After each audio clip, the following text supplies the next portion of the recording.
Hey everybody, this is Sharon Bars again with Realty One Group, and I got a busy day today, but I just wanted to take a few minutes to share a little bit of information about FHA loans. And of course, I'm not a lender, so if you are in the market for buying or even selling, it is very important to understand FHA loans. And you must be wondering, well, if I'm selling, why should I know it? Well, let's just when it's time to receive offers, you need to understand what each of the offers are going to really truly represent, or in this case, net for you.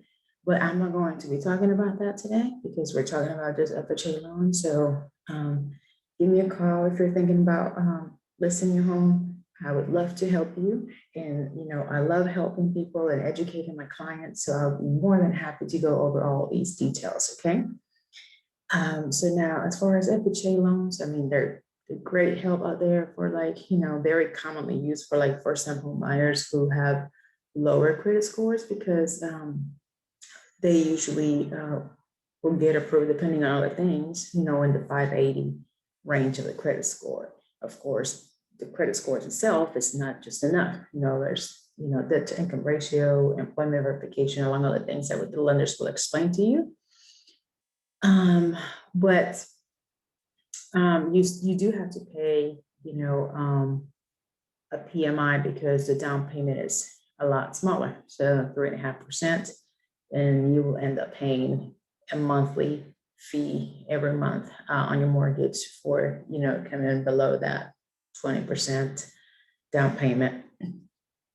Now, I mean, it's still great for those who still don't have it, but this is the problem. This competitive market, we are, at least, I'm not going to speak for any other states other than Georgia and South Carolina, we're in a seller's market, and the market is insane. Okay, when I mean insane, there's only a handful of properties on a given price range, and I keep sharing these on Facebook.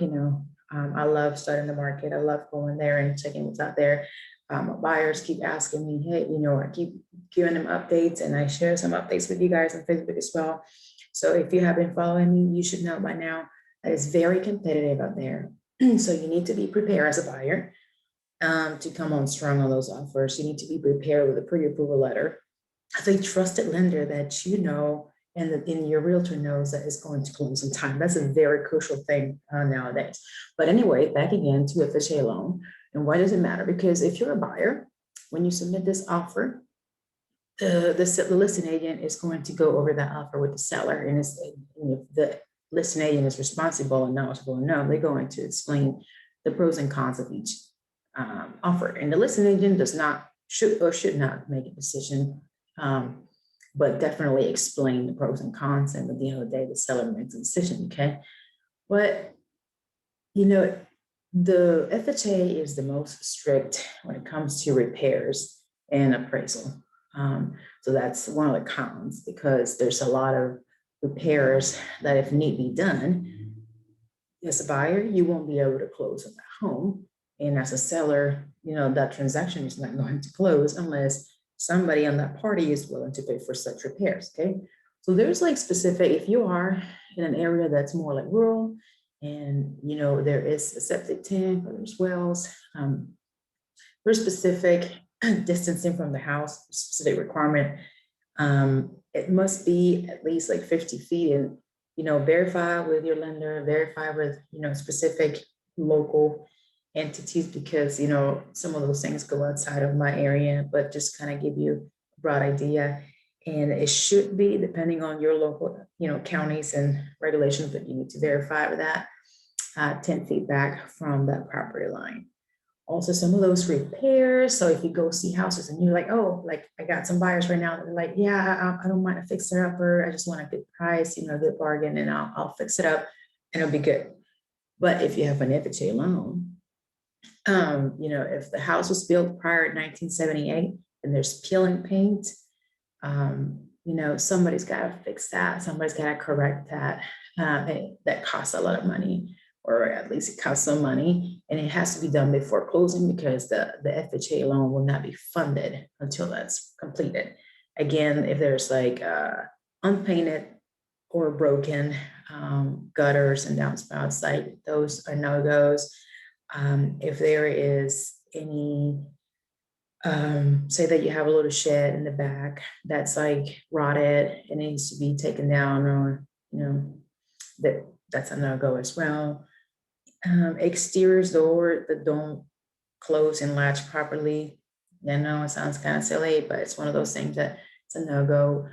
If you have exposed wiring, I've seen this, and I know it is hazard and it should be corrected anyway. So I mean, I guess it's a no-go, but it should be corrected. I mean, it makes sense, but given the market, a lot of things are not happening the way it should be, right?